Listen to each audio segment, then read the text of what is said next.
Весы, приветствую вас, меня зовут Ева Лехцер, вы на моем канале. И для вас я снимаю ваш таро-прогноз, расклад Мабон, урожай года.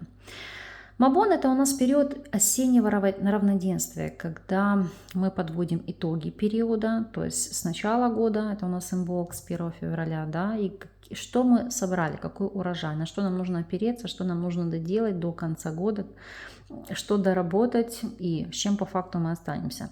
То есть это такой краткосрочный срез, чтобы успеть в последний вагон и сделать то, что нам необходимо.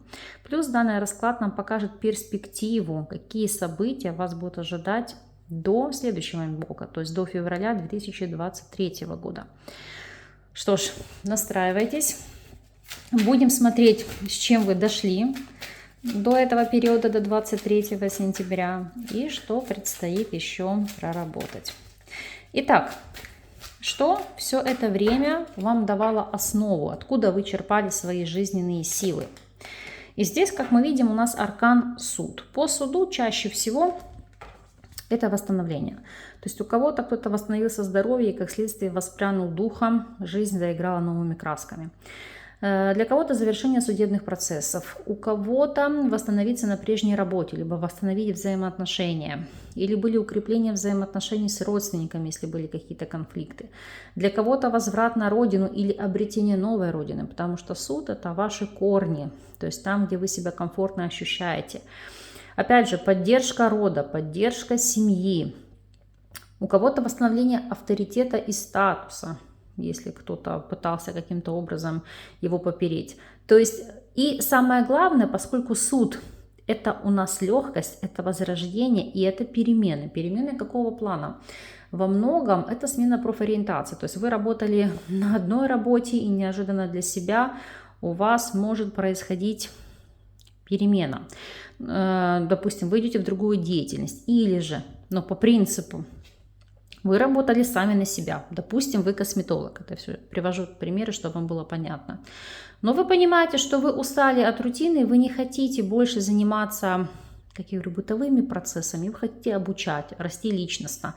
То есть вы можете открыть салон, нанять себе людей, которых вы будете обучать, которые будут вести вашу практику, вашу деятельность, а сами просто будете контролировать и курировать этот процесс. Дальше. Ваши слабые стороны за этот период. Неумение адаптироваться к потерям, неумение адаптироваться к ситуации, во всем видеть негативную сторону или концентрироваться на негативе. Вот эта ситуация, которую вам нужно проработать. То есть, если вы что-то потеряли, вы должны видеть, что есть новые возможности, новый шанс, новое дело. У вас здесь солнце всходит, то есть всегда после темной ночи наступает рассвет. Но вы концентрируетесь только на том, что вас прибило к земле, и не видите того, что, ну, допустим, потеряли вы работу, есть шанс реализовать себя в том, что вы хотите. Или потеряли вы отношения, бог с ними. Поверьте, на вашей улице будет праздник, появятся отношения более структурные, более качественные, эмоциональные.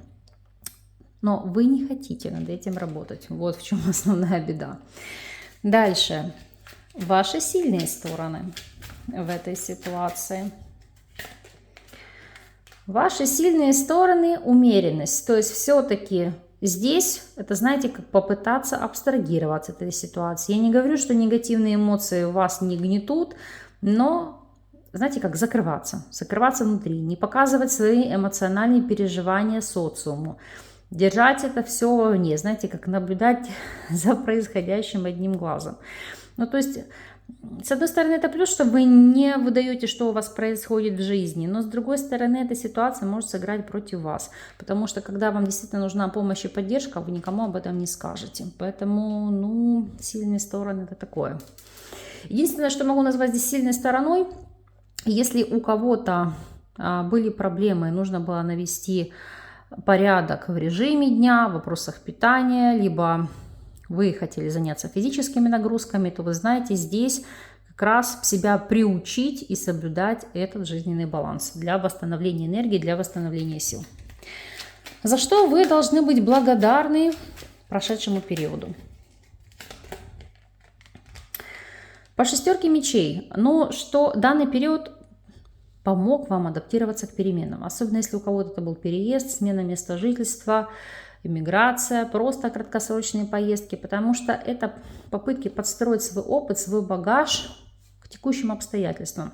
То есть вы понимаете, чего вы стоите, что вы не боитесь перемен, что вы готовы двигаться вперед. И, соответственно, меняется у вас образ мышления, потому что шестерка мечей – это мыслить объективно, стратегически, критически, не включать эмоции. То есть аркан вас учит непосредственно этой ситуации. И для многих это может быть также вопрос дистанционной работы, которую вы захотите обрести, то есть как новый способ жизни. Так, над чем вам еще необходимо работать? Над чем? По дураку. Обретение легкости. Не путать с инфантильностью. Беззаботности, научиться радоваться каждому дню как ребенок, не бояться новых начинаний, не бояться нового этапа жизни и, в принципе, новизны во всех ее проявлениях. Будь то новая работа, новые отношения, новое место жительства, новое увлечение, хобби, новое социальное окружение. То есть вы должны понять, что Вселенная вас принимает, и социум, и обстоятельства, вы все сможете адаптировать под себя. Опять же, над чем нужно работать? Если у вас были сложные взаимоотношения с детьми или внуками, попытаться их наладить.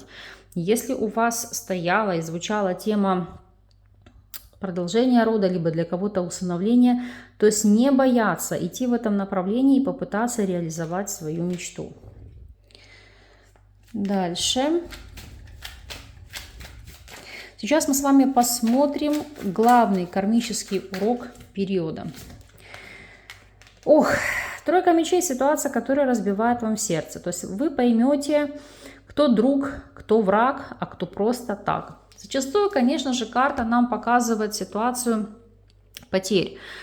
В большинстве случаев это вопросы личной жизни, завершение отношений через вопросы предательства, вопросы измен, нечестности, неискренности. То есть у каждого по-разному. То есть это может быть человек вам не изменял, но при этом, знаете, там за вашей спиной набрал кучу кредитов или как-то так. Ну и тройка мечей – это, в принципе, разрыв отношений со многими людьми. Повторюсь, друзья, родственники.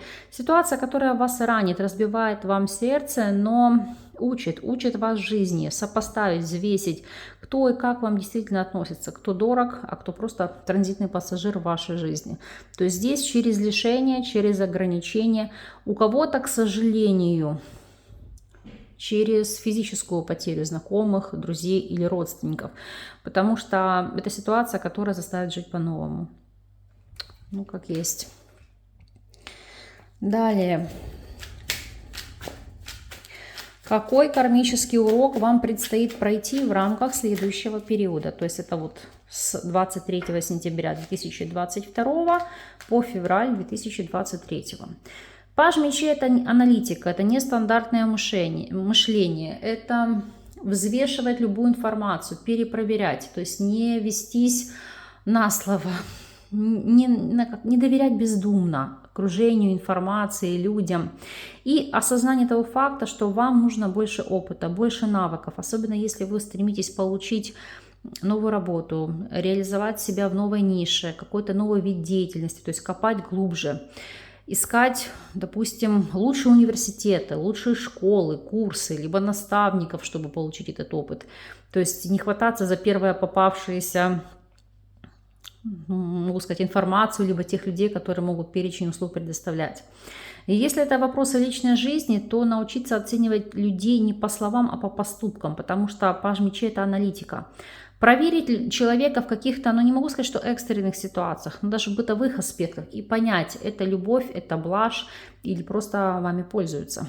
И опять же, здесь личностный рост, потому что паж мечей – это прорабатывать те установки, те блоки, которые вам мешают развиваться и двигаться дальше. То есть это еще относиться к себе критически. Да, в чем-то это вопрос самоедства, но ситуация, которая вам необходима. Что вам будет помогать? По шестерке чаш – это ваши близкие, это все-таки ваше окружение. В частности, это зачастую родственники, то есть не партнер или партнерша, а там мать, отец, брат, сестра, не знаю, друзья, может быть, люди из прошлого по принципу одноклассники или бывшие коллеги. Ну, то есть это поддержка вашего окружения, то есть тех людей, которые в вас верят, которые в вас помогут, которые о вас заботятся, которые проявляют к вам максимум внимания. Что поможет? Ну, для кого-то это родные корни, это оставаться на родине или вернуться на родину, то есть, да, напитаться этой энергетикой. Для кого-то в решении каких-то важных вопросов это могут быть вопросы наследства, то есть то, что вас поддержит в самый неожиданный момент. Ну, а в целом это, конечно же, ваша родня, ваши близкие люди или люди, которыми вы дорожите. Хорошо, что вам будет мешать? Мешать по колесу фортуны, я не могу сказать, что это будет мешать. Это просто поворот в жизни на 180 градусов, когда все меняется таким кардинальным образом, что вы просто не успеваете привыкать к этим переменам и к ним адаптироваться. Но на самом деле это шанс, который вы пока не видите, либо не можете разглядеть, и вам кажется, что ваша жизнь летит в тартарары, но по факту это изменение к лучшему. То есть открываются новые перспективы, где вы можете поймать удачу за хвост и достичь всего того, к чему вы стремились. Здесь это просто как скорость, с которой вращается колесо жизни, и эти перемены идут. Потому что только вроде бы произошло одно событие, вы к нему адаптировались, его приняли, осознали. Тут уже происходит что-то другое. Вот эта кардинальная смена действий, она, конечно, заставляет вас держать руку на пульсе и жить немножко в таком в ритме хаоса. Хорошо. От чего вам необходимо будет освободиться? От чего? Ну, по шестерке жезлов от вопросов гордыни. Для кого-то от позиции, что вам все должны.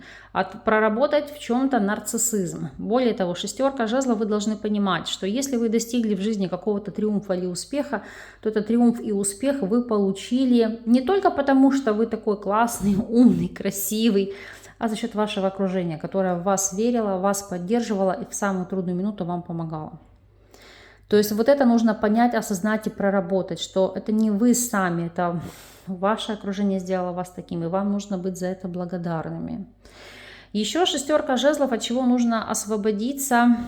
Поскольку это карта переезда, то это могут быть изменения, то есть не привязываться, я не про материальное, но у некоторых так заставят жизнь и обстоятельства, что придется переезжать, менять место жительства, даже если вы это не хотите. То есть я бы назвала это не привязываться к зоне комфорта. Поскольку шестерка жезлов это когда нам тоже, знаете, жизнь в кайф, мы чувствуем себя в своей нише, потому что, ну, здесь хоть иная прорисовка, да, в классике там у нас мужчина восседает на лошади, то есть мы в своем седле, в своей зоне комфорта, то вы должны понимать, что эту зону комфорта вы должны создавать себе сами, но на любом новом месте, то есть с легкостью адаптироваться к любым вопросам и ситуациям.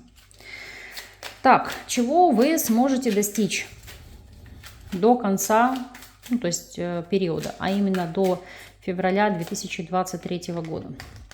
У вас появится стабильность, у вас появится основа, почва под ногами, четкий план действий, к чему нужно стремиться, идти и каким путем. У вас появится финансовая стабильность, финансовая свобода и новые возможности, которые вы будете вкладывать. То есть у кого-то это обретение дома, недвижимости, у кого-то появление стабильной работы и увеличение дохода. Для кого-то стабильные союзы, где в первую очередь первооснова это будет комфорт, забота, совместимость в быту, материальная составляющая. То есть, знаете, когда вы друг для друга поддержка и опора.